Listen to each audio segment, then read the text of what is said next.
Assalamualaikum, hai apa kabar semuanya? Semoga kalian masih dalam keadaan sehat ya dan tetap semangat belajar daring di rumah. Bersama saya Miss Alka, pada kesempatan kali ini kita akan belajar IPA. Tapi sebelum kita mulai belajar, yuk sama-sama kita berdoa terlebih dahulu supaya pelajaran kita pada hari ini dimudahkan untuk dimengerti. Kita cek semangatnya dulu ya. Semangat pagi, pagi, pagi, pagi, yes! Baiklah anak-anak sekalian, pada kesempatan kali ini Miss Alka ingin menjelaskan tentang suhu dan kalor. Yuk sama-sama kita simak penjelasan tentang suhu dan kalor. Jangan lupa siapkan buku dan alat tulisnya ya. Anak-anak, perhatikanlah gambar-gambar peristiwa di atas. Gambar kegiatan manakah yang paling sering kamu lihat dalam kehidupan sehari-hari di sekitarmu? Lalu, apakah persamaan semua gambar tersebut? Coba kalian perhatikan ya. Gambar pertama itu ada seorang anak yang sedang menikmati suasana di sekitar pegunungan. Pada gambar kedua, ada seorang ibu yang sedang menjemur pakaian. Dan pada gambar ketiga, ibu sedang memasak air di dapur. Nah, anak-anak, semua gambar di atas itu berhubungan dengan kalor atau energi panas. Tahukah kamu sumber energi panas apa saja yang ada pada gambar tersebut? Ya, benar. Ada api dan juga ada matahari. Sekarang perhatikanlah gambar-gambar peristiwa di atas tadi ya. Bagaimana dengan tubuh manusia? Apakah tubuh manusia mengeluarkan energi panas juga? Lalu, bagaimanakah cara mengukur energi panas? Sumber energi panas. Benda yang dapat menghasilkan energi panas disebut sumber energi panas. Sumber energi panas dapat kita jumpai di alam. Salah satunya adalah matahari. Matahari merupakan sumber energi panas terbesar. Semua makhluk hidup memerlukan energi panas matahari. Energi panas matahari membantu proses pembuatan makanan pada tumbuhan yang disebut sebagai proses fotosintesis. Makanan yang dihasilkan dari hasil fotosintesis menjadi sumber energi bagi makhluk hidup lainnya, termasuk manusia ya. Energi panas matahari dapat menerangi bumi, sehingga udara di bumi menjadi hangat. Dalam kehidupan sehari-hari, energi panas matahari dimanfaatkan dalam berbagai kegiatan manusia. Misalnya, panas matahari digunakan untuk mengeringkan padi setelah dipanen, mengeringkan garam, mengeringkan ikan asin, bahkan untuk mengeringkan pakaian yang basah. Cobalah kamu gosokkan kedua tanganmu selama 1 menit. Apa yang kamu rasakan? Sekarang, ambillah sebuah mistar plastik atau penggaris plastik. Kemudian, gosok-gosokkanlah pada kain yang kering selama 2 menit. Lalu sentuhlah permukaan mistar plastik itu. Apa yang kamu rasakan? Setelah kamu melakukan 2 kegiatan tersebut, apakah kamu merasakan panas? Energi panas dapat dihasilkan ketika terjadi gesekan antara 2 benda. Pada kegiatan di atas, gesekan antara kedua telapak tanganmu dan gesekan antara mistar dan kain dapat menimbulkan energi panas. Selain matahari dan gesekan antara 2 benda, energi panas juga dapat diperoleh dari api ya. Pada zaman dahulu, orang mendapatkan api dengan cara menggosokkan 2 buah batu yang kering sampai keluar percikan api. Selain itu, nenek moyang kita dahulu menggunakan kayu kering lalu digosok-gosokkan dengan tanah yang kering sampai keluar api. Ternyata, gesekan 2 benda antara 2 batu kering dan gesekan antara 2 kayu kering dapat menghasilkan energi panas berupa api. Saat ini, api mudah dihasilkan dari korek api dan juga kompor. Anak-anak, sumber energi panas ada di mana-mana dan sering kita jumpai dalam kegiatan sehari-hari. Nah, anak-anak, amatilah kegiatanmu pada hari ini. Sumber energi panas apa saja yang kamu gunakan? Kalian perhatikan tabel berikut, lalu lengkapi dengan kegiatanmu yang menggunakan sumber energi panas pada hari ini ya. Nah, di sini sudah terdapat sebuah tabel, yaitu berisi kolom-kolom tentang kegiatan, alat yang digunakan, dan sumber energi panas yang digunakan. Di sini sudah Bu Guru berikan contoh ya. Contoh kegiatan yang pertama adalah menanak nasi. Alat yang digunakan yaitu panci dan kompor atau alat penanak nasi elektrik. Nah, sumber energi panas yang digunakan untuk panci dan kompor itu adalah api dari kompor. Kemudian, sumber energi panas yang digunakan oleh alat penanak nasi elektrik itu adalah listrik. Nah, selanjutnya kegiatan yang kedua adalah menyetrika pakaian. Alat yang digunakan yaitu setrika arang. Sumber energi panasnya diperoleh dari bara api yang berasal dari arang. Lalu bisa juga menggunakan alat setrika listrik.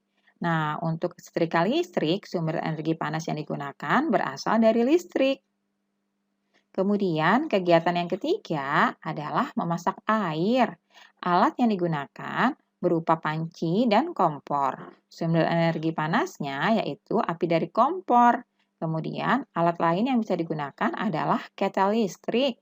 Nah, sumber energi panas yang digunakan ketel listrik itu adalah listrik. Nah, demikian anak-anak. Contoh beberapa kegiatan dan alat yang digunakan serta sumber energi panas yang digunakan. Nah, kalian bisa menuliskan kegiatan yang lainnya ya. Tuliskan dengan rapi di buku kalian masing-masing.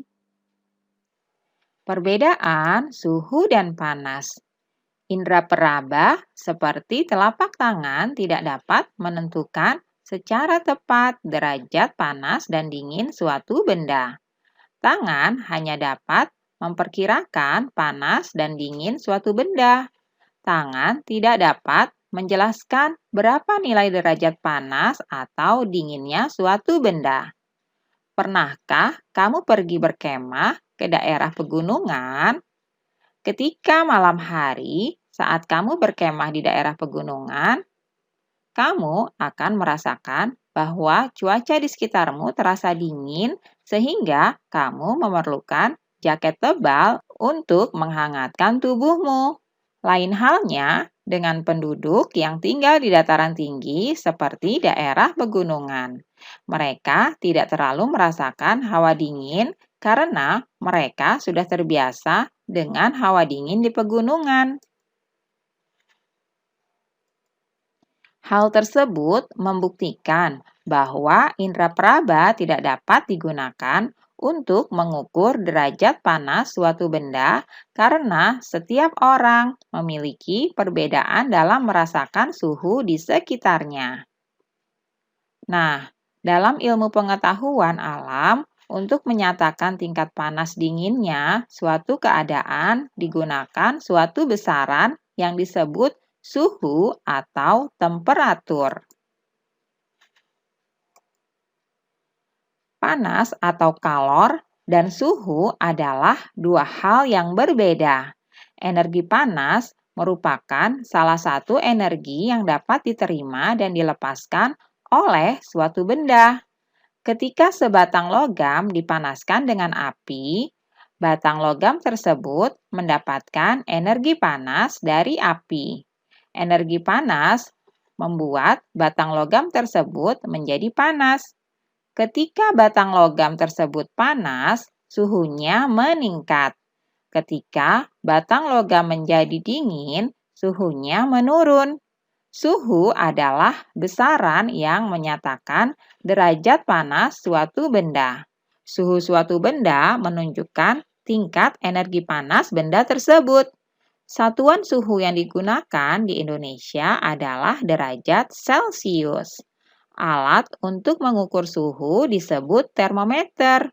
Satuan panas dinyatakan dalam kalori dan diukur dengan kalorimeter. Semua makhluk hidup yang ada di bumi melakukan hubungan dengan sesama makhluk hidup maupun dengan lingkungannya. Lingkungan alam terdiri atas benda mati dan makhluk hidup. Lingkungan alam merupakan sumber penghidupan bagi makhluk hidup karena alam menyediakan semua kebutuhan makhluk hidup. Benda mati dan makhluk hidup saling memengaruhi antara satu dengan yang lainnya, bahkan antar keduanya saling berkaitan. Salah satu bentuk hubungan antara benda mati dan makhluk hidup adalah jenis tanah, suhu, dan curah hujan di suatu tempat dapat memengaruhi jenis tanaman yang tumbuh dan hewan yang berkembang di daerah tersebut. Makhluk hidup juga dapat memengaruhi benda mati. Contohnya, daerah yang banyak tumbuhannya akan menyebabkan daerah tersebut menjadi lebih sejuk. Daerah yang masih banyak tumbuhannya cenderung memiliki air tanah yang baik dan berlimpah. Hal ini terjadi karena tanaman membantu tanah untuk menahan air dan menyimpannya di dalam tanah dengan baik. Nah, bagaimana dengan manusia? Hubungan antara manusia dan lingkungan alam dapat dikelompokkan menjadi dua. Pertama, hubungan yang membuat manusia harus dapat menyesuaikan diri dengan alam. Yang kedua adalah hubungan yang membuat manusia dapat memanfaatkan alam sekitarnya. Salah satu cara manusia untuk menyesuaikan diri dengan alam adalah dengan mempelajari peristiwa alam yang ada di lingkungannya. Para petani harus menyesuaikan waktu tanam dengan musim hujan agar tanamannya dapat tumbuh dengan baik. Manusia juga harus dapat memanfaatkan alam untuk memengaruhi kebutuhan hidupnya dengan menggunakan ilmu pengetahuan dan teknologi. Contohnya, untuk menanggulangi akibat kemarau panjang yang menyebabkan menurunnya hasil pertanian, manusia mencoba membuat hujan buatan. Nah, anak-anak, perhatikan gambar panci berikut ini ya. Manakah yang lebih cepat mendidih? Panci A atau panci B? Nah, anak-anak, setelah kalian perhatikan, bagaimana ukuran kedua panci tersebut? Ya, benar. Panci tersebut tidak sama ya ukurannya. Panci A ukurannya lebih besar daripada panci B. Kemudian, manakah panci yang berisi air lebih banyak? Panci A atau yang B? Nah, anak-anak, setelah kalian perhatikan, kalian pasti bisa menjawabnya bahwa panci A berisi air lebih banyak. Selanjutnya, jika kedua panci berisi air itu dididihkan, panci manakah yang akan memerlukan waktu lebih lama untuk mendidihkan air di dalamnya, anak-anak? Ya, betul sekali. Panci A membutuhkan waktu lebih lama untuk mendidihkan air di dalamnya. Mengapa air di panci A lebih lama mendidih ya? Hal itu dikarenakan panci A memiliki air lebih banyak. Sedangkan energi panas yang diberikan dari kompor panci A sama dengan energi panas yang diberikan dari kompor panci B yang memiliki air lebih sedikit. Nah, berikutnya bagaimana hubungan antara energi panas yang dibutuhkan untuk mendidihkan air di dalam panci dengan suhu air di dalamnya. Oh iya, kalian masih ingat kan? Air mendidih pada suhu 100 derajat Celcius. Ya, benar sekali anak-anak. Semakin besar energi panas yang digunakan untuk mendidihkan air di dalamnya, maka semakin tinggi suhu yang menyebabkan air tersebut cepat panas atau mendidih. Berikutnya, apakah kesimpulan yang kamu dapatkan dari kegiatan di atas tadi, anak-anak? Nah, pada peristiwa mendidihnya air menunjukkan peningkatan suhu pada air mencapai 100 derajat Celcius. Hal ini berarti kegiatan yang berbeda membutuhkan energi panas yang berbeda pula. Nah, anak-anak, dari dua kegiatan ini, manakah yang membutuhkan energi panas lebih banyak? Kalian beri tanda centang ya. Apakah mengeringkan pakaian yang sangat basah atau mengeringkan pakaian yang setengah basah? Ya, benar. Yang lebih membutuhkan energi panas lebih banyak itu adalah mengeringkan pakaian yang sangat basah. Kita berikan checklist di sini ya. Nah, selanjutnya pada kegiatan berikutnya, kalian tentukan manakah yang membutuhkan energi panas lebih banyak. Apakah mengeringkan sapu tangan basah dari kain yang tipis atau mengeringkan handuk mandi basah yang tebal? Ya, benar sekali. Yang membutuhkan energi panas lebih banyak itu adalah mengeringkan handuk mandi basah yang tebal. Kita berikan checklist di sini ya. Selanjutnya, kalian juga harus tentukan nih, manakah kegiatan ini yang membutuhkan energi panas lebih banyak. Apakah mengeringkan rambut panjang habis keramas, ataukah mengeringkan rambut pendek setelah keramas? Ya, benar. Yang membutuhkan energi panas lebih banyak itu adalah mengeringkan rambut panjang habis keramas. Kita berikan checklist di sini ya, anak-anak. Nah, anak-anak, jadi kegiatan-kegiatan yang berbeda itu juga membutuhkan energi panas yang berbeda ya. Alhamdulillah, untuk materi hari ini sudah selesai ya. Untuk tugas, silakan anak-anak mengerjakan latihan soal pada tautan link yang ada di dalam kolom deskripsi. Terima kasih, sampai jumpa. Wassalamualaikum warahmatullahi wabarakatuh.